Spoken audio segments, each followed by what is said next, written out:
Ya te cargo el payaso.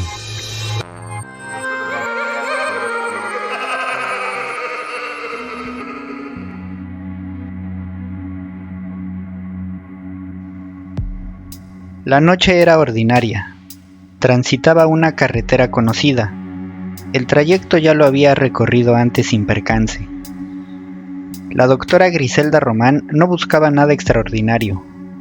No huía, no era perseguida, simplemente conducía. Sin embargo, en algún punto del recorrido, un punto imposible de precisar, la normalidad dejó de acompañarla. Con cada centímetro que avanzaba, la ciudad quedó atrás. Las referencias de su memoria desaparecieron del camino, y el tiempo comenzó a comportarse de manera distinta. Lo que estás por escuchar no es un relato de superstición, es la descripción de un desplazamiento. Existen lugares donde el pasado no ha concluido y donde ciertas sentencias siguen vigentes. Esta es la historia de lo que ocurre cuando alguien llega exactamente hasta donde no debía. Escalofríos, por Mauricio Vega Vivas. De regreso de la reunión de exalumnos, a la que se había decidido asistir por primera vez en 2 décadas, la doctora Griselda Román tomó el camino que descendía de la colina donde se levantaba el salón de eventos. Unos minutos después, su auto compacto rodeaba la escultura monumental de los Rotarios, emplazada en la rotonda, y la ciudad iluminada se asomó a sus pies entre la arboleda como un mosaico radiante. Eran casi las 2 de la madrugada y caía una llovizna menuda sobre la colina. Al final de la pendiente, que debía conectarla con la calzada principal, se encontró con una bifurcación envuelta por la bruma que Griselda no reconoció. La doctora detuvo un momento el vehículo, titubeante, tratando de recordar el camino por el que había llegado. Para no permanecer mucho tiempo detenida en medio de la carretera, eligió finalmente uno de los 2 caminos que se abrían delante de ella y el auto volvió a moverse. Tan pronto como el vehículo se adentró en aquel lóbrego sendero, flanqueado por robustos encinos cuyos follajes se sacudían como espesas cabelleras, Griselda tuvo un déjà vu y un escalofrío la estremeció. Reconocía el sendero, pero no sabía cuándo ni cómo lo había cruzado. Abriéndose paso entre la bruma, el auto avanzó camino abajo, como si se deslizara por un tétrico tobogán adoquinado sin que apareciera ningún señalamiento. La luz de las luminarias era eclipsada por el follaje de los encinos. La mancha luminosa de la ciudad se perdió también en la espesura. Presa de la ansiedad, Griselda hundió el pie en el acelerador para dejar atrás lo antes posible aquel sombrío sendero. La lluvia arreciaba. Cuando el camino se allanó poco después, exhaló aliviada, contemplando por el retrovisor cómo la loma iba quedando atrás. Sin embargo, 1 kilómetro más adelante, el adoquinado terminó abruptamente dando paso a un camino de terracería, árido, pedregoso, que tampoco reconoció. A través del parabrisas empañado, cuyos limpiadores chirriaban sobre el cristal, Griselda buscaba con ansiedad alguna señalización que le indicara que marchaba en la dirección correcta, pero ningún aviso apareció ya delante de ella.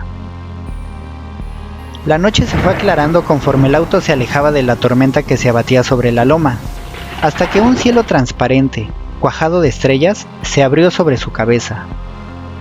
Bajo las sombras de una noche ahora apacible, los faros del auto alumbraron una vieja carreta detenida a la orilla del camino.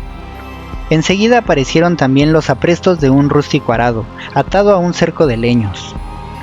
Algunos caballos, sueltos en un corral, relincharon atemorizados cuando el vehículo pasó cerca de ellos. Al fondo del sendero de terracería, un oscuro valle se abrió entonces a sus pies y un caserío anclado al fondo, de techumbres de barro, surgió en la negrura, bañado por la luz pálida de la luna. El auto se internó en el bucólico poblado de calles empedradas, carente de luminarias públicas. Ceras y quinqués ardían, temblando, detrás de las puertas y ventanas de madera. Tomando el camino real, que partía por en medio aquel desolado caserío, el vehículo avanzó en línea recta hasta la plaza principal, donde se alzaba en la penumbra un kiosco de herrería forjada delante del atrio de la iglesia. Griselda rodeó la plaza con más tranquilidad, buscando en la oscuridad el edificio del ayuntamiento o la estación de policía. Por fin detuvo el auto a un costado de la iglesia para hacer una llamada con su teléfono celular, pero el aparato no captó señal alguna. En la pantalla de cristal ni siquiera aparecía la rúbrica de las llamadas de emergencia. Griselda volvió a inquietarse. Unas siluetas susurrantes cruzaron junto al vehículo, cobijadas por las sombras de la noche. Nerviosa, Griselda giró la llave y el auto volvió a encenderse.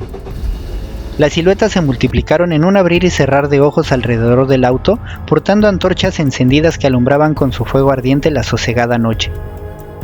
Solo entonces, cuando se vio rodeada por la turba armada con palos y utensilios de labranza, Griselda comprendió el peligro en el que se hallaba. Aceleró, tratando de abrirse paso entre la gente que se agolpaba en la plaza, pero una andanada de piedras se abatió sobre los cristales del auto, haciéndolos añicos. ¡Que la bruja no escape en su máquina del demonio! Oyó que alguien vociferaba entre la crispada multitud.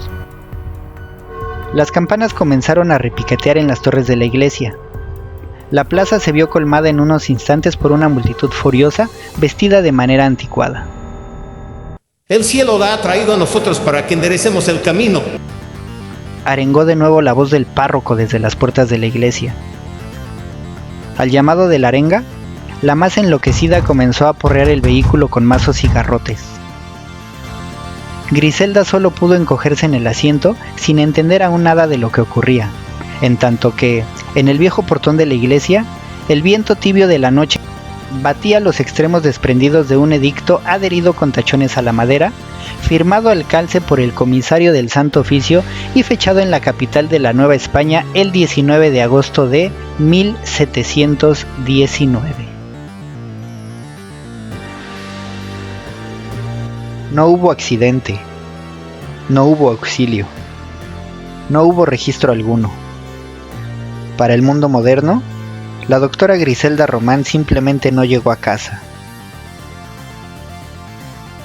Todos, alguna vez, hemos sentido algo extraño en algún lugar familiar, un instante mínimo de desajuste, como si el entorno se desplazara apenas, de forma imperceptible. La mayoría de las veces lo atribuimos al cansancio, a la imaginación, a la noche, y seguimos adelante. Existen sitios donde el tiempo no se ha movido, donde el mundo no ha avanzado, donde ciertas decisiones siguen vigentes y algunas presencias no distinguen entre siglos. Tal vez no se trata de perderse, tal vez se trata de llegar exactamente hasta donde no correspondía. Si alguna noche, en un camino conocido, todo parece estar fuera de lugar, observa con atención. Puede que no sea el camino el que esté equivocado, puede que sea el momento.